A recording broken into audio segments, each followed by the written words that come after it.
Now, these days, Simon, X Factor marks the spot where millions of viewers want to be on a Saturday night. And it's prompted a host of incredible stories about the judging panel and about the contestants. So, to share their stories, would you please welcome X Factor winners Shane Ward and Leona Lewis.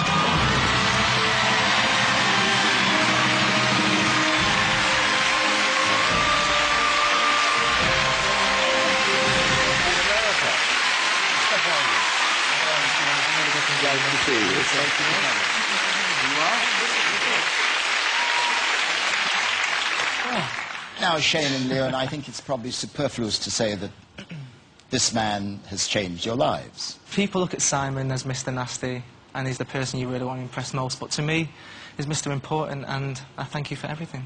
It's a pleasure, thank you. It's a pleasure. Leon, I suppose you would say the same. Now I'd just like to take the chance to thank you from the bottom of my heart for all of the support that you've given me and for believing in me and for all of the opportunities that have been created now. So congratulations on all of your success. Thank you.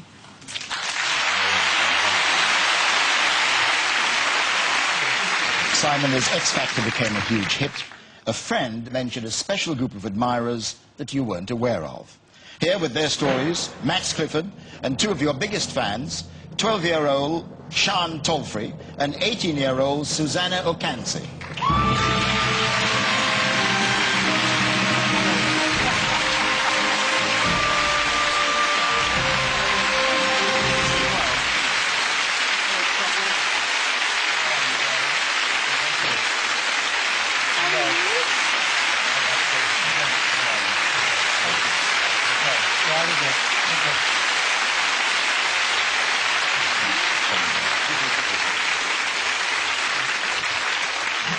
Max, I believe you see a side of Simon that maybe many of his admirers aren't aware of. Yeah, he probably won't thank me for saying it, but in the 6 or 7 years since we first met up, Simon's done an awful lot of things for an awful lot of people that no one knows anything about. The Chase is a wonderful children's hospice where everything is done to make things as good as possible for as long as possible. Both Susanna and Sean are at the Chase Children's Hospice at Guildford. Every single time X Factor series goes on air, there's children from that hospice and other hospices from all over the country go to every show. They're Simon's guests, and they go backstage and they meet Simon and he introduces them to everybody else and makes a real fuss of them. More than that, he's become an uncle to a lot of the kids at the Chase. They phone him and they talk to him regularly, and he goes to the Chase with Terry. And what he's done for the Chase and a lot of the children there, year in, year out, no one knows about. They do, I do, and the families know. And it's to his eternal credit. Thank you.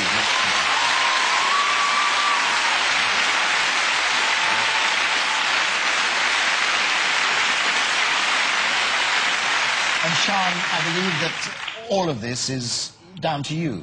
Yeah, I was one of the first to ask to meet Simon, and Max and took us up to his office with a couple of mates, and since then he's been with us and supporting the Chase. You sang to him, didn't you? And he wasn't very kind, but realistic. Well, she's sweet, but you'll be the first to admit you're not a great singer, are you? Now, Susanna, I believe that you didn't try to sing to Simon, but you've had something of a crush on him, haven't you? Oh, yeah. What did you ask him? Would you be my husband? Oh, you asked him to marry you? I said we'd give it a year, right? It's a bit early. Well, thank you all very much indeed. Thank you. Thank you, sweetheart. Thank you for coming down. You were very thoughtful. Very good. Thank you. Simon, X Factor and Pop Idol proved inspirational to one writer and comedian. His most recent novel is about the world of television talent shows. It features a central character who is not a million miles from, well, he's here to explain. Ben Elton.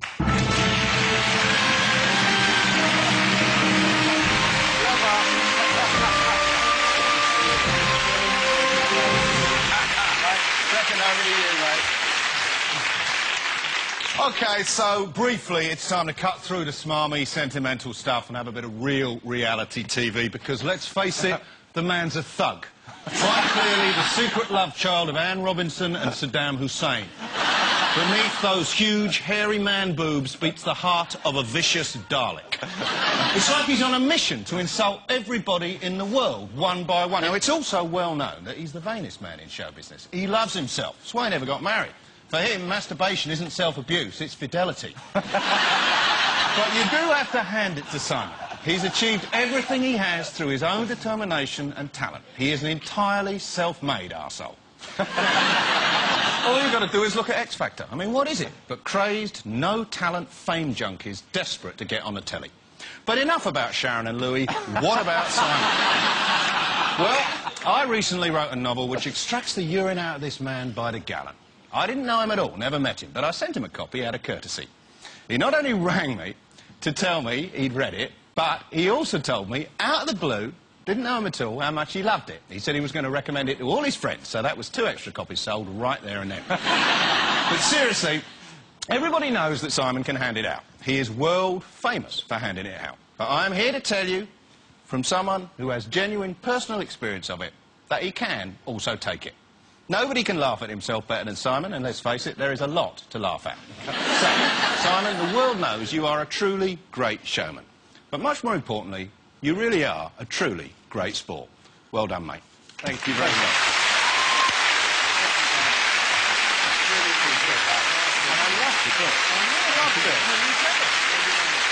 Thank you, Ben Elton.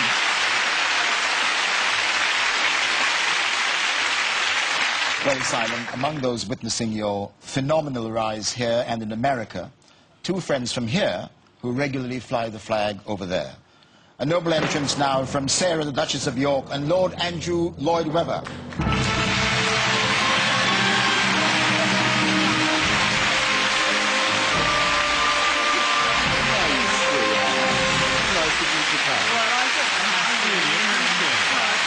Have you come to rub my nose in it, haven't you?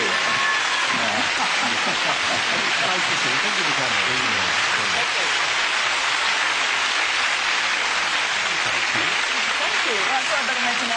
Sarah, you spend a great deal of your time working in America. Is it possible to escape the prominence of Simon Cowell in that country? Absolutely not. I see him every 5 seconds of the day, and not only that, but we fly the British flag together over there, and I'm really proud, and that's really why I came here today, was because I wanted to say it's pretty good, you know. Everybody always likes to slang Simon Cowell, but he's been a great friend to me, and I'm really proud in America that we sort of say, you know, good for Britain. We're staying British, and we fly the British flag. Andrew, you are now trying your hand at what Simon does. Is there any comparison at all in your styles? Well, it's all very weird for me because I'm a composer. I write musicals, and I'm not on this planet to do what Simon does absolutely brilliantly. But I kind of nurture, he tortures. The difference is, on camera, I admit I'm probably more horrible than Andrew. Off camera, it's a different story. That's probably true. You know, the first guy to ring me when we did our first live Maria show, it was Simon. And he congratulated me and said, bravo, well done. Thank you, Lord Andrew Lloyd Webber and the Duchess of York. Thank you very much. You're very kind. I will be very good. Thank you for everything you said, too.